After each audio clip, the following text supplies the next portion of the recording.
A'udzu billahi minasyaitonir rajim. Bismillahirrahmanirrahim.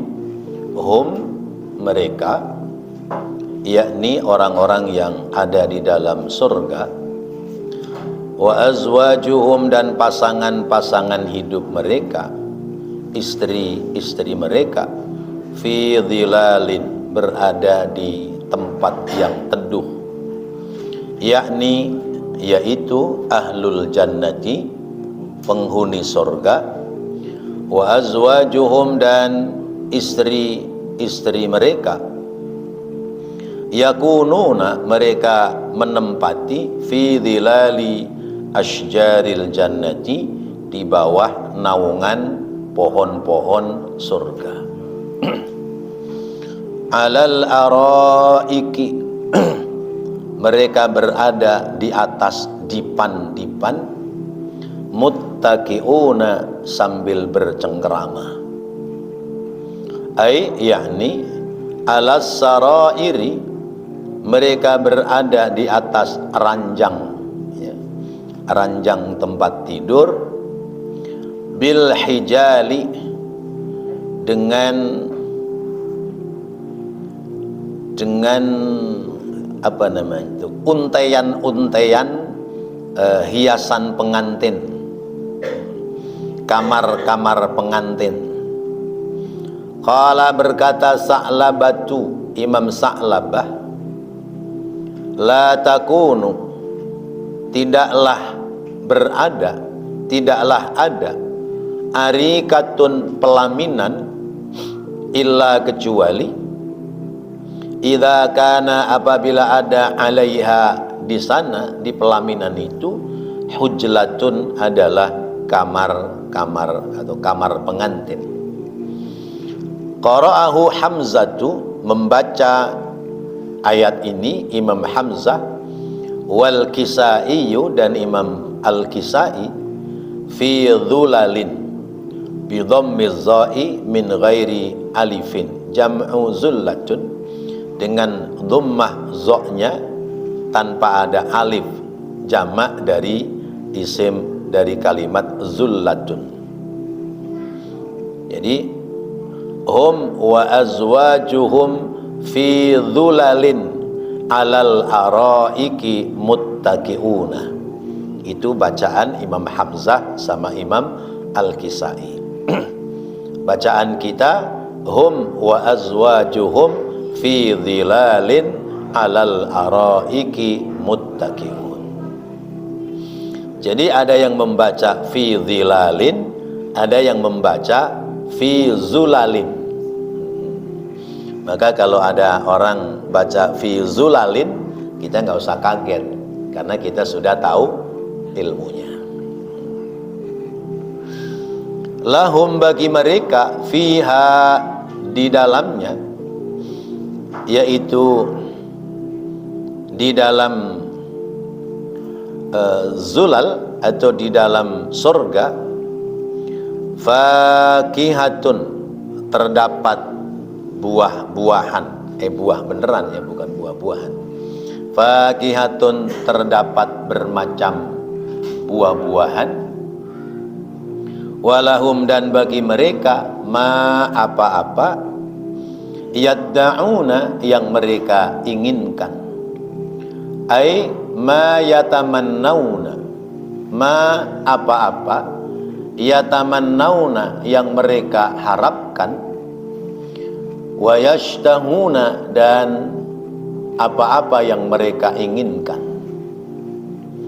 Ruwiya, diriwayatkan, an Ibni Abbasin, dari sahabat Abdullah ibnu Abbas radhiyallahu ta'ala anhuma, semoga Allah ta'ala ridho kepada keduanya, annahu qala, bahwasanya sahabat Abdullah ibnu Abbas berkata, ma yakhturu, tiada terlintas, ala qulubi ahlil jannati, atas hati-hati penduduk surga, qabla ayyatiya ala alsinatihim, sebelum datang pada lisan-lisan mereka, illa, kecuali, yakunu, terbukti atau ada, dzalika syai'u, sesuatu yang dimaksudkan itu, hadiran, hadir, datang, indahum, di hadapan mereka. Yaqulullahu ta'ala, berfirman Allah ta'ala, ya ibadi, hai hamba-hambaku, utlubu, mintalah kalian minni, daripadaku, ma apa-apa, tatamannaunahu, yang kalian inginkan, yang kalian harapkan. Fayatlubul ibadu minallahi, fayatlubu, maka meminta, al-ibadu, hamba-hamba yang ada di surga, minallahi, dari Allah, ma yatamannaunahu, apa-apa yang mereka inginkan. Summa, kemudian, yaqulullahu ta'ala, berfirman Allah ta'ala, qad a'taitukum ma tamannaitum. Qad a'taitukum, sungguh telah aku berikan kepada kalian, ma, apa-apa, tamannaitum, yang kalian inginkan. Hal raditum anni, apakah kalian ridho terhadap diriku? Fayaquluna, lalu mereka berkata, ya Rabbana, ma lana la nardha anka. Rabbana, wahai Tuhan kami, ma lana, mengapa bagi kami, la nardha anka, tidak ridho kepadamu. Mana mungkin kami tidak ridho kepadamu. Wa qad a'taitana ma lam tu'ta ahadan, dan sungguh engkau telah memberikan kepada kami, ma, apa-apa, lam tu'ta, yang belum pernah diberikan, ahadan, sesuatu pun kepada kami. Fakaifa, maka bagaimana, la nardha, kami tidak ridho, angka, daripadamu. Fayaqulullahu ta'ala, maka Allah ta'ala berfirman, u'ti syai'an, aku akan berikan sesuatu, azyada, yang melebihi, minal awwali, dari yang pertama. Fayaquluna, lalu mereka berkata, ya Rabbana, masyai'ul ladzi huwa azyadu min hadha. Ya Rabbana, wahai Tuhan kami, ma, apakah, asyai'u, sesuatu itu, alladzi huwa, yang dia, azyadu, melebihi, min hadha, daripada ini, dari kenikmatan ini. Fayaqulullahu ta'ala, lalu Allah ta'ala berfirman, arda ankum wala aghdabu alaikum abada. Arda, aku ridho, ankum, dari kalian, wala aghdabu, dan aku tidak murka, alaikum, kepada kalian, abadan, selawasi, selama-lamanya. Ruwiya an Anasin radhiyallahu anhu, diriwayatkan dari Sayyidina Anas bin Malik radhiyallahu anhu, inna fil jannati, sesungguhnya di surga itu, wajian, terdapat lembah, lereng gunung, minal miski, yang terbuat dari minyak misik. Fa idza kana, maka apabila ada, yaumul jum'ati, pada hari Jumat, zayyanat, atau zuyyinat, dihiasi lembah-lembah itu, bi manabira min nurin, dihiasi dengan mimbar-mimbar, min nurin, dari cahaya. Wa alaiha, dan padanya, pada mimbar itu, an-nabiyuna, para nabi, wal ulama'u, dan para ulama, wasyuhada'u, dan orang-orang yang mati syahid, wal mu'minuna, dan orang-orang mukmin, kulluhum, seluruhnya, yadhkurunallaha ta'ala, mereka berzikir kepada Allah ta'ala, wa yusabbihuna, dan mereka bertasbih, wa yuhmaduna, dan mereka bertahmid, Summa yaqulullahu ta'ala, kemudian Allah ta'ala berfirman, saluni ya ibadi, mintalah kalian kepadaku wahai hamba-hambaku. Fayaquluna, maka mereka berkata, nas'aluka ya Rabbana, kami meminta kepadamu wahai Tuhan kami, ridhaka, keridhaanmu. Fayaqulullahu ta'ala, kemudian Allah ta'ala berfirman, qad raditu ankum ridhan ahallalakum dari. Qad raditu, sungguh aku telah ridho, ankum, dari kalian, ridhan, sebuah keridhaan, ahallalakum, aku telah menghalalkan bagi kalian dari rumahku ini. Summa yaqulullahu, kemudian Allah ta'ala berfirman, liridwana, kepada malaikat Ridwan, ya Ridwanu, wahai Ridwan, at'im awliyai, berikan makan kepada kekasih-kekasihku. Fayu'tuna atau fayu'tauna, lalu didatangkan, bi an'amil at'imati, bi anwa'il at'imati, dengan macam-macam makanan. Fayakuluna, lalu mereka makan, wa yashrabuna, dan mereka minum, wa yashkuruna, dan mereka bersyukur, bisururi wassafai, dengan kesenangan dan kebahagiaan. Fa idza faragu, maka ketika mereka telah selesai, minat ta'ami, dari makan, yaqulullahu ta'ala, berfirman Allah ta'ala, saluni ya ibadi, mintalah kalian kepadaku wahai hamba-hambaku, u'tikum, maka pasti aku akan memberikan kepadamu. Fayaquluna, lalu mereka berkata, nas'aluka ridhoka, kami memohon ridhomu ya Allah, kami mohon kepadamu akan ridhomu ya Allah, yakni jamaluka, yaitu keindahanmu. Summa, kemudian yakshiful hijaba, yakshifu, Allah membuka, al hijaba, penghalang. Fayandurul ibadu, lalu memandang hamba-hamba, biqadri maratibihim, sesuai dengan martabat kedudukan mereka, masya Allahu, apa-apa yang Allah kehendaki.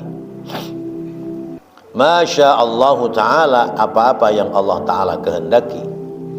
Fayarawnahu karu'yatil qamari laylatal badri, lalu mereka melihat Allah sebagaimana mereka melihat malam bulan purnama. Fayakhiruna, lalu mereka terjungkal, tersungkur, sujjadan, dalam keadaan sujud. Summa, kemudian yaqulullahu ta'ala lahum, Allah ta'ala berfirman kepada mereka, ya ibadi, hei hamba-hambaku, irfa'u ru'usakum, angkatlah kepala kalian. Laisa hadha waqtas sujudi war ruku'i, laisa, tidak, hadha, ini atau di sini bukan, waqtas sujudi, waktunya kalian sujud, war ruku'i, dan ruku'. Bal waktu musyahadati jamali dzil jalali, tetapi waktu di mana bisa menyaksikan keindahan Allah, zat yang maha perkasa. Fi dzalikal yaumi, pada hari ini, radhiyallahu ta'ala anhum, Allah ta'ala ridha kepada mereka, wa radu anhu, dan mereka ridho kepada Allah ta'ala. Allahumma rzuqna ridhaka ya Rabb, ya Allah, berikanlah rizki kepada kami supaya kami mendapatkan ridho darimu ya Allah. Bapak-bapak, hadirin dan saudara-saudara yang dirahmati Allah, sepenggal riwayat kenikmatan yang ada di dalam surga. Betapa kenikmatan yang tertinggi bagi hamba nanti di akhirat adalah ketika sudah sampai di surga dan bisa berjumpa dengan Allah. Kenikmatan di dunia itu nikmat dunia terkait dengan jasad, dengan jasmani. Orang kalau ingin makan makanan enak, maka laparkan dulu perutnya. Kalau perutnya sudah lapar banget, disediakan makanan, jenis makanan apapun dimakannya pasti enak, lahap. Kenikmatan di dunia terkait dengan jasmaniyah, terkait dengan badan kasar. Karena memang dunia ini adalah tempatnya hidup badan kasar. Tetapi bahwa kenikmatan dunia sifatnya sementara, fana. Seenak apapun makanan yang kita makan, manakala makanan itu berulang-ulang dimakan, akhirnya masih enak atau bosen? Bosen, ya. Makan tempe terus bosen, ganti dah opor ayam. Tiap hari, ya, dihajar opor ayam terus, jeglek, kantong iseng jeglek. Ya, bosen juga, ya. Opor ayam terus ya bosen, ya. Ganti lagi deng-deng serundeng. Wah, serundeng enak kali ini, ya. Atau apa tuh yang diiris tipis-tipis itu, empal, ya. Wah, empal enak kali ini. Sono rawa belong dah, malam-malam gini dingin-dingin enak dah. Iya, dihajar empal mulu tiap malam. Iya, jeglek juga kita. Iya, bosen juga. Iya. Ujung-ujungnya yang nggak pernah bosen ya oseng-oseng sama tempe. Udah, itu nggak bosenin. Ya.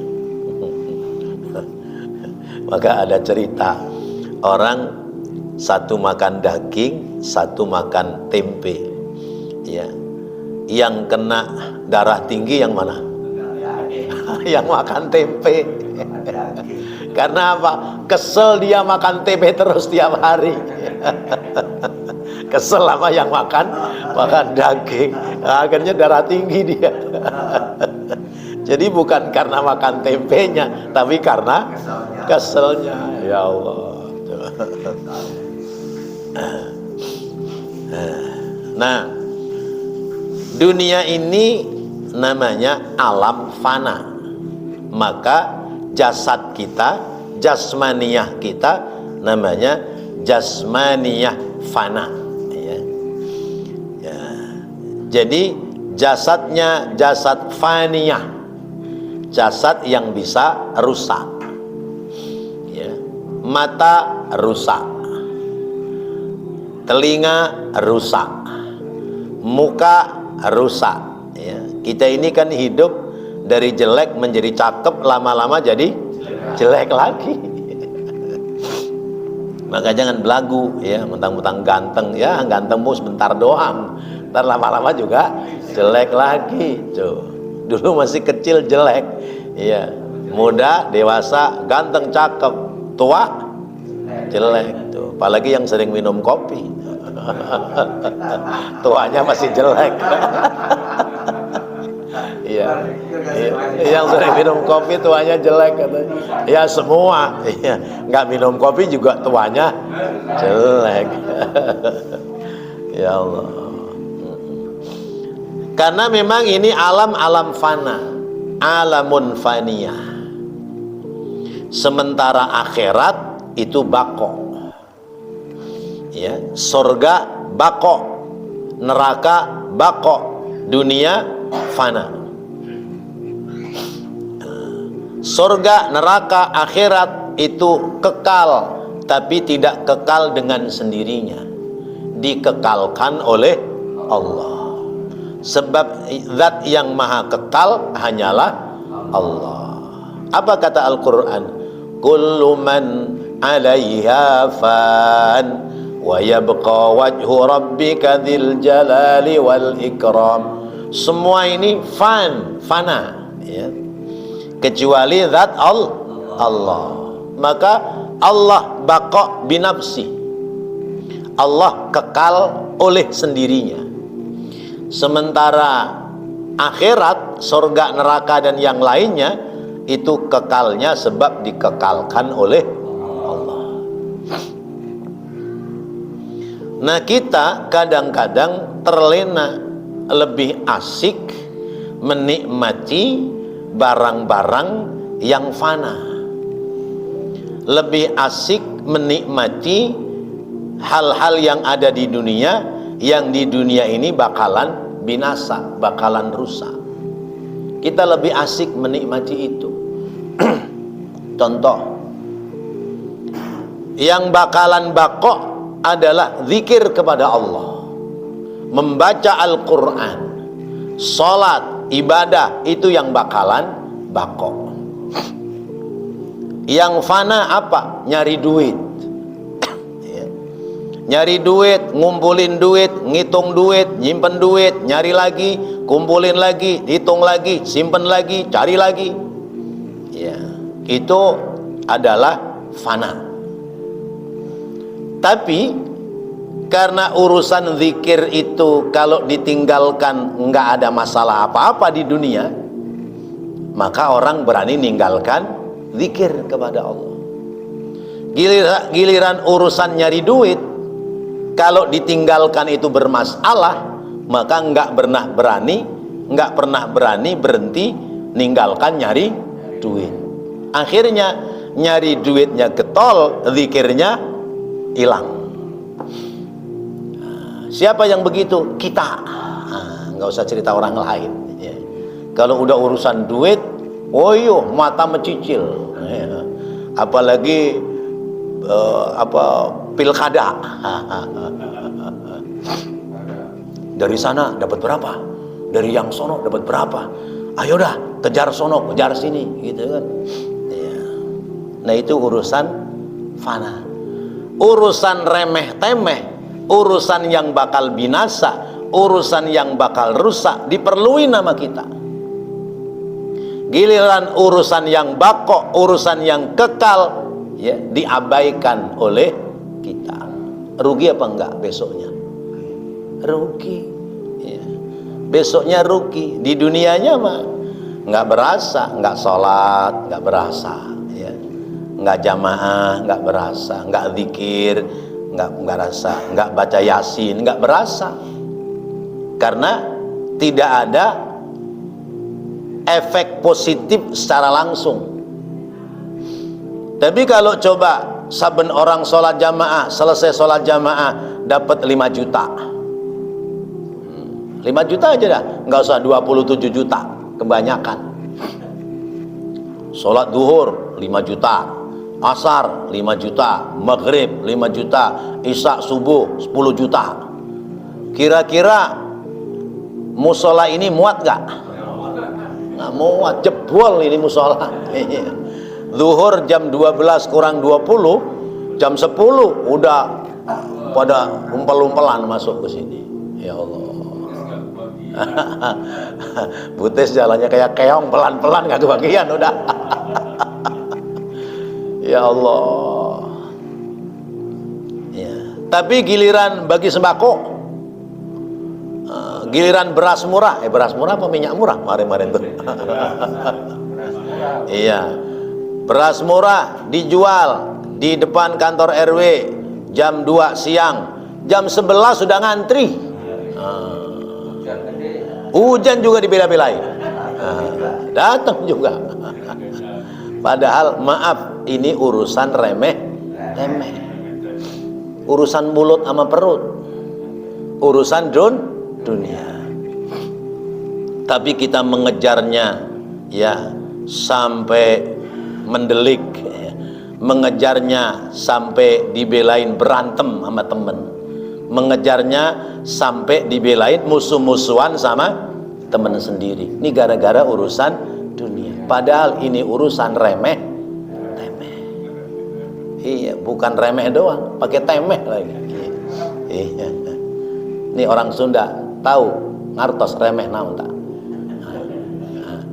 Remeh itu ya, nasi yang nempel di pipi.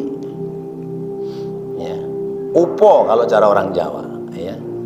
Bapak makan udah selesai, terus diomongin sama temen, tuh nasinya ada yang nempel di pipi.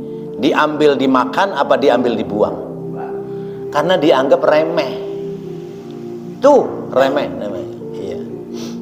Udah remeh, temeh lagi. Tapi kita kejar, ya Allah.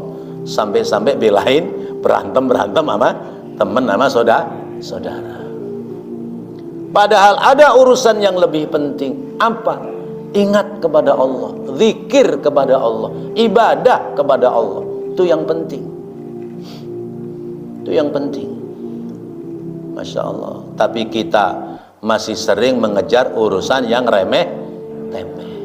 Sementara urusan yang penting-penting buat keperluan akhirat sering kita mengabaikan. Besok di akhirat, jangan di akhirat dah, di kuburan aja. Masuk ke liang lahat, masuk ke liang kubur, baru merasa, ya Allah, dulu yang saya kejar dunia, padahal dunia itu ujung-ujungnya ya jadi kotoran. Kalaupun tersisa jadi perselisihan. Kalaupun tersisa, ya kalau ahli warisnya orang baik, nempel di kebaikan. Kalau ahli warisnya bukan orang-orang baik, ujung-ujungnya jadi maksiat dan dosa. Sementara ternyata dari sini baru kelihatan ada hal-hal penting yang dulu saya abaikan waktu saya masih ada di dunia. Tuh nyeselnya nanti kalau sudah sampai sana. Ada yang bilang, Ustaz sok tahu, memang udah sampai di sono. Quran yang bicara, hadis Rasulullah yang bicara, maka kita kudu percaya. Nah, Allah menampilkan dalam bagian dari surat Yasin di ayat ini, Allah sengaja memberikan rangsangan kepada kita supaya kita menyemangati urusan yang penting, yaitu urusan akhirat. Jangan seluruhnya dihabiskan untuk urusan yang remeh-temeh. Apa? Inna ashabal jannatil yauma fi syughulin fakihun hum wa azwajuhum fi dhilalin alal araiki muttaqiun. Sesungguhnya penghuni surga pada hari itu menempati tempat-tempat yang mulia. Kemudian mereka disibukkan dengan makanan-makanan surga. Fakihun ay na'imun. Wakila farihun, mereka bahagia, senang di sana. Mana bentuk kesenangannya? Hum wa azwajuhum fi dhilalin alal araiki muttaqiun. Mereka dan pasangan-pasangan hidup mereka, pasangan hidup di sini adalah pasangan hidup yang di dunia, yaitu suami istri, sama-sama orang baik, sama-sama orang ahli ibadah. Nanti mereka akan bersama-sama berada di dalam surga. Maka orang mukmin motivasi hidupnya yang dicari adalah akhirat. Saya ulangi, orang mukmin motivasi hidupnya yang dicari adalah keselamatan negeri akhirat. Maka ketika mencari dunia, dunianya buat bekal akhirat. Cari rizki dikumpulin buat apa? Nafkah keluarga. Pelajarannya minggu yang lalu sudah sampai. Sisa dari itu buat persiapan bekal ibadah. Orang mau datang ke masjid, kalau ada rezekinya jalannya ke masjid itu enteng. Tapi coba orang nggak punya duit, mau jalan ke masjid sholat berjamaah, baru buka pintu mau berangkat ke masjid, ditarik sama anaknya, "Bapak bagi duit dong buat jajan." Duitnya nggak ada. Akhirnya tertahan berangkat ke masjid. Tapi begitu duitnya ada, nih buat dapur, nih jajan anak-anak, jalan ke masjid, enteng. Iya. Mau lama di masjid nggak bakalan diparanin. Ya. Kalau bawa HP nggak bakalan ditelepon-teleponin. Kenapa? Keperluan di keluarga sudah selesai. Tapi coba kalau di rumah nggak ada apa-apa, ya. Kompornya sepi, ya. Pancinya jomplang, suami berangkat ke masjid mau sholat, bisa nggak lama-lama di masjid? Wah, bisa-bisa pancinya dibawa ke masjid buat gaplok pala suaminya. Ngaji melulu, sholat melulu. Ya, duit dari mana? Katanya. Nih makan, la ilaha illallah. Bisa jadi seperti itu. Maka orang mukmin motivasi cari dunia adalah untuk urusan akhirat. Tapi orang munafik cari dunia motivasinya adalah untuk apa Pak? Kesenangan dunia. Cari duit udah dapet buat maksiat, cari duit udah dapet buat dosa, terus begitu. Lah besok kalau sudah sampai di negeri akhirat, kalau kita ditanya oleh Allah, jawabnya gimana? Mas, sampeyan punya rezeki, yang ngasih rezeki siapa? Engkau ya Allah. Terus kamu nyari rezeki tujuannya apa? Buat seneng-seneng dunia ya Allah. Ya sudah, masuk dia dalam siksa Allah. Tapi kalau motivasi kita mencari dunia untuk keselamatan negeri akhirat, insya Allah ketika kita ditanya oleh Allah, jawabannya jelas. Saya nyari rezeki di dunia karena memang dunia tempatnya mendapatkan rezeki. Saya nyari rezeki di dunia karena memang di dunia dibutuhkan rezeki untuk biaya hidup. Maka saya mencarinya yang halal dan saya memanfaatkan untuk kebaikan sesuai perintahmu ya Allah. Cakep, surga, surga, surga. Kan begitu ya Allah. Maka lentera pagi 3 hari yang lalu, kata salah seorang ulama, dikatakan bahwa dunia itu adalah putrinya iblis. Ya. Dunia adalah putrinya iblis. Maka siapa yang melamar putrinya iblis, maka pasti bapaknya mondar-mandir ke rumahnya. Siapa yang mengawini putrinya iblis, maka bapaknya bakal jagain di situ. Maka berarti kelakuannya sama dengan kelakuan iblis. Dunia yang mana yang dimaksudkan? Ya. Adalah dunia yang dicarinya dengan jalan yang tidak halal, dimanfaatkannya untuk hal-hal yang tidak baik. Sebab ada yang sempat nanya, Pak Ustadz, saya tiap hari nyari rezeki Pak, nyari duit. Kalau begitu saya jadi mantunya iblis dong. Tidak, sampeyan orang mukmin. Orang mukmin cari rezekinya cara-cara yang halal. Ketika sampeyan dapat uang buat nafkah keluarga, berangkat ngaji buat ngisi kotak amal di pengajian, buat berangkat sholat Jumat buat ngisi kotak amal Jumat, buat santunan yatim, buat bantu duafa. Maka sampeyan tidak masuk pada kategori mantunya iblis. Jadi saya ulangi, kita hidup di dunia, orang mukmin dalam mencari rizki, dalam hidup di dunia, semua motivasinya adalah persiapan negeri akhirat. Orang munafik di dunia yang dicari ya kesenangan-kesenangan.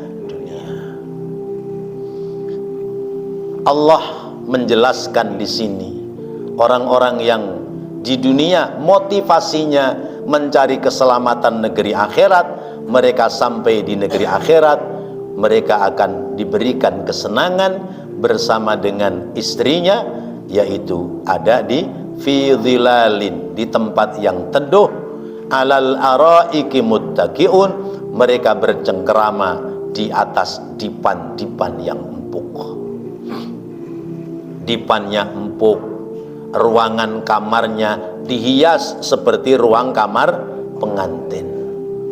Sampai kata Imam Sa'labah, la takunu arikatun illa idza kana 'alaiha hujlatun. Tidak mungkin ada pelaminan kalau tidak dipersiapkan kamar pengantin, ya. Pelaminannya sudah ada, maka pasti ada kamar pengantin. Masih ingat nggak Pak? Begitu selesai akad nikah, dibawa masuk ke kamar pengantin. Masih ingat nggak? Masih kali ya.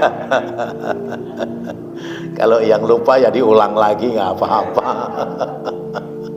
Ya Allah.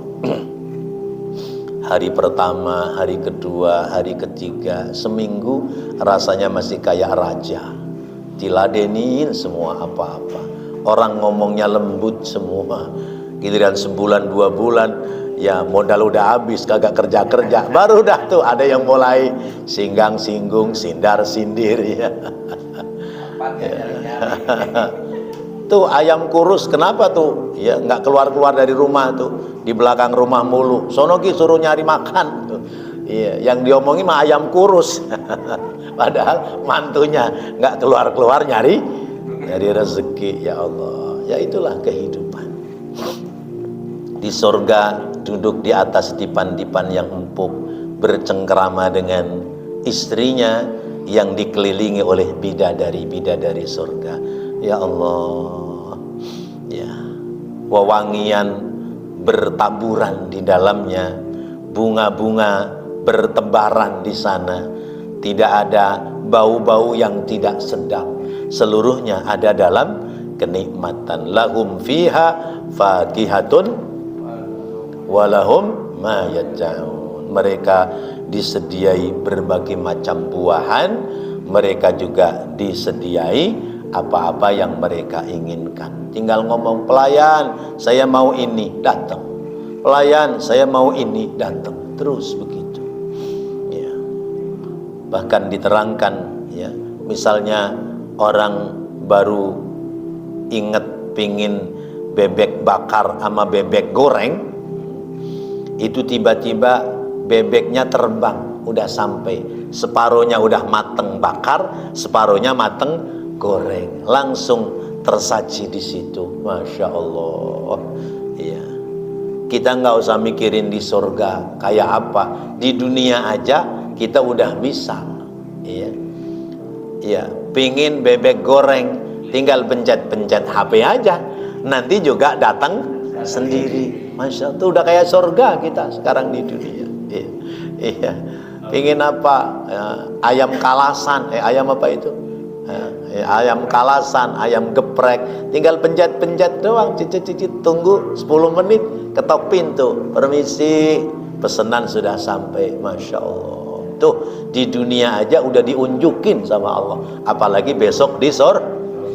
Masya Allah, kalau sudah dijelasin begini, kagak kepengen-pengen juga ke surga, ya kebangetan namanya. Ya Allah. Orang-orang yang sudah sampai di surga ditawari oleh Allah, gimana, seneng gak di surga? Kata orang-orang, bagaimana gak seneng ya Allah, kenikmatan semua terpenuhi seperti ini, masa aku tidak seneng? Aku mau siapkan lagi yang lebih menyenangkan, mau apa enggak? Jawabannya pasti mau, mau.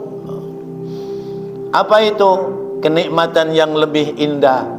Yaitu Allah siapkan lembah-lembah pegunungan yang terbuat dari minyak misik, kemudian disiapkan pula kemah-kemah, tenda-tenda, ya.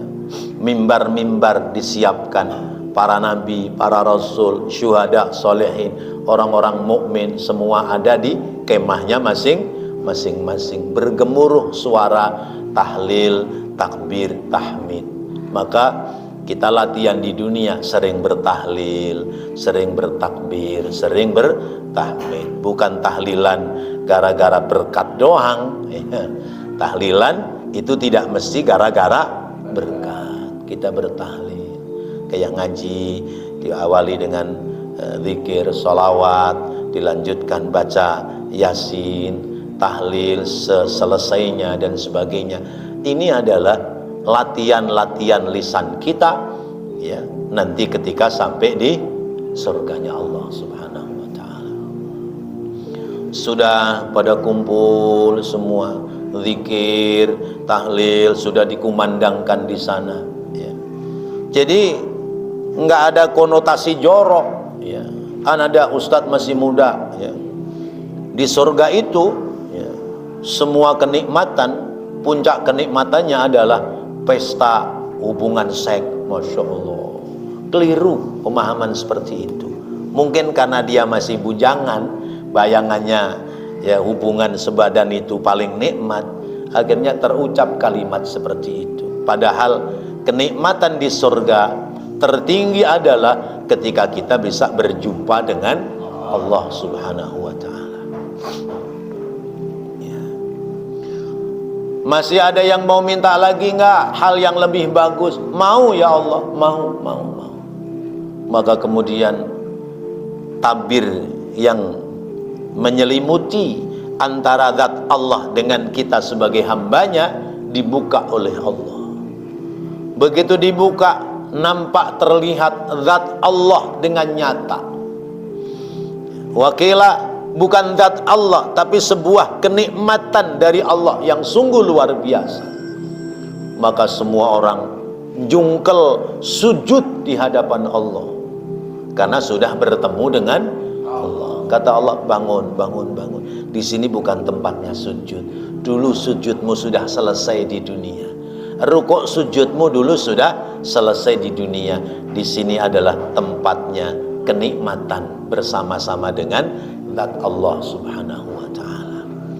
Maka sekecil apapun ketika kita telah bersujud kepada Allah, menandakan bahwa sujud ini tandanya kita ridho menghambakan diri kepada Allah. Karena puncak sholat itu sujud, ya. Bayangkan kepala yang terhormat, ya, saat menghadap Allah diturunkan sampai yang terbawah, bahkan lebih tinggi pantat kita daripada kepala kita. Maka itulah saat dimana kita paling dekat dengan Allah Subhanahu wa taala. Dan sejadah-sejadah yang kita pernah tempelin jidat kita nanti bakal jadi saksi di hadapan Allah. Kita telah sujud kepada Allah, sekalipun boleh jadi sholat kita belum sempurna, boleh jadi sholat kita belum khusyuk, tapi inilah ya Allah yang bisa kami persembahkan di hadapan-Mu dalam rangka menghambakan diri kepadamu. Dunia memang kami cari, tapi kami telah bersujud di hadapan-Mu ya Allah. Dunia kami peroleh, tapi tidak pernah meninggalkan sujud kepadamu ya Allah. Nanti akan sampai pertemuan hamba dengan Allah Subhanahu wa ta'ala. Kalau sudah sampai, lalu kemudian itulah puncak kenikmatan yang tertinggi. Lalu apakah kita bisa melihat Allah dengan mata kepala kita? Bisa. Karena negeri akhirat itu bukan lagi alamun faniyah, bukan lagi alam yang fana, tapi akhirat adalah alamun baqa, alam kelanggengan. Maka badan kita juga baqa, ya. Mata kita kekal, ya. Muka kita kekal, mulut kita kekal, telinga kita kekal. Pendeknya semua badan kita menjadi kekal. Maka di surga kebalikan di dunia. Di dunia orang itu dari muda lama-lama tua. Tapi besok di akhirat ketika orang di surga dari tua lama-lama muda. Tapi tidak terus kemudian kecil jadi bayi, enggak. Makin muda, makin muda, makin berkilau, makin berkilau, makin cakep, makin cakep. Itu orang kalau sudah sampai ke surga. Mengapa seperti itu? Karena kenikmatan dalam surga kekal selama-lamanya. Ini Allah sudah menjelaskan kepada kita sepenggal dari kenikmatan yang ada di dalam surga. Surga dunia manten baru, ya. Ruangannya berhias, wanginya luar biasa, ya. Suami istri duduk di dipan yang empuk, itu surga dunia. Besok di akhirat lebih dari itu, jauh lebih bagus ketimbang sekedar nikmatnya orang jadi pengantin baru. Nah, kalau seperti itu bagaimana dengan orang-orang yang sampai ke dalam neraka? Kalau surga itu kekal, neraka juga kekal. Berarti kulit kita ketika disentuh oleh api neraka rusak, hancur, tapi tidak mati karena kekal. Gosong, hancur, ya, tapi tidak mati. Nanti dilempar ke ketepian, dibenerin lagi, kulit ini sempurna. Sesudah itu dilempar lagi ke tengah neraka. Supaya apa? Liyadzukul adzab, supaya merasakan betapa beratnya siksa api neraka. Bapak-bapak, hadirin dan saudara-saudara, itu semua akan kita dapati saat kita sedang ada di dunia. Sekarang kita mau pesen kapling mana? Kapling surga atau kapling neraka? Kapling neraka lebih mahal pesennya di dunia ketimbang kapling surga. Coba datang ke pengajian, pakai modal apa enggak? Paling modalnya uang receh kalau kotak amal lewat. Di sini mah enggak ada kotak amal sih kelihatannya. Jadi nggak bawa duit receh juga beres, ya. Tinggal jalan, ya, duduk, ikut ngaji sampai selesai, ada snack makanan, ya, tanpa harus modal. Padahal ini adalah kapling, pesen kapling surga. Coba kapling neraka, bayar nggak? Mahal tuh, kata siapa? Soleh, mahal, ya Allah. Harus datang ke mana itu, Gajah Mada Plaza, ya. Itu yang lampunya kerlap kerlip, yang musiknya genjas genjus, ya. Di situ segala merek minuman ada, iya. Kopi di sini gratis, di sono, ya, 40.000, 50.000, iya. Gara-gara yang nganterin perempuan seksi. Kopinya mah sama, hitam-hitam juga, ya. Ya Allah, tuh kopi doang 50.000. Daftar bayarnya kalau mau ikut genjas-genjus berapa tuh? Nggak tahu, orang nggak pernah ke sono, ya. Apalagi pesen kamar mahalan lagi. La ilaha illallah. Tapi ramean yang di sono apa ramean yang di sini? Ramean yang di sono, Pak. Makanya jangan deket-deket ke sono, ntar takut ketularan. Di sini yang nyari kapling surga sepi, yang datang sedikit, yang berhimpun tidak banyak. Tapi giliran kapling neraka, pada berebut, apalagi gratis. Oh, masya Allah. Ya, kalau sudah, mari kita angkat tangan, ya. Ya, kita tepuk tangan, ya, sambil jingkrak-jingkrak begitu, ya, itu yang datang banyak. Padahal itu kapling neraka, pakai bayar lagi, ya Allah. Sementara kapling surga nggak pada bayar, orang pada jarang hadir, jarang datang. Maka orang-orang yang sudah mempersiapkan kapling surga adalah orang-orang pilihan Allah. Dipilih oleh Allah, ini orang-orang yang bakal mendapatkan kapling surga. Maka kita kudu bersyukur, sekalipun kita masuk dalam golongan yang sedikit, bahkan mungkin masuk dalam golongan yang kadang-kadang dicibirkan oleh orang lain, kadang-kadang dimusuhi oleh orang lain, biarkan saja. Kenapa? Karena kita punya persiapan nyari kapling surga. Masya Allah, bapak-bapak, hadirin dan saudara-saudara, maka kembali orang baik, orang mukmin, motivasinya dalam hidup adalah akhiratnya selamat. Ya, motivasi kerjaan dunianya untuk keselamatan negeri akhirat. Beda orang munafik, beda orang musyrik. Mereka motivasi dunia sekedar untuk kesenangan-kesenangan dunia. Padahal dunia ini fana, binasa. Orang sekaya apapun ujung-ujungnya pasti bakal mati. Orang punya jabatan setinggi apapun ujung-ujungnya pasti bakal mati. Dan semua akan ditinggalkan. Apa yang dibawa adalah nilai-nilai dari amal kebaikan. Maka mari kita terus-menerus selalu beramal kebaikan. Insya Allah. Baik bapak-bapak, hadirin dan saudara-saudara, banyak nasihat yang kita peroleh lewat ayat ini. Semoga menjadi pelajaran yang berharga untuk bisa kita amalkan dalam kehidupan kita sehari-hari. Amin ya Allah ya Rabbal alamin. Rabbana taqabbal minna innaka antas samiul alim wa tub alaina innaka antat tawwabur rahim. Rabbighfir warham wa anta khairur rahimin.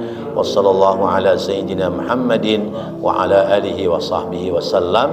Walhamdulillahi rabbil alamin. Wassalamu alaikum warahmatullahi wabarakatuh. Ya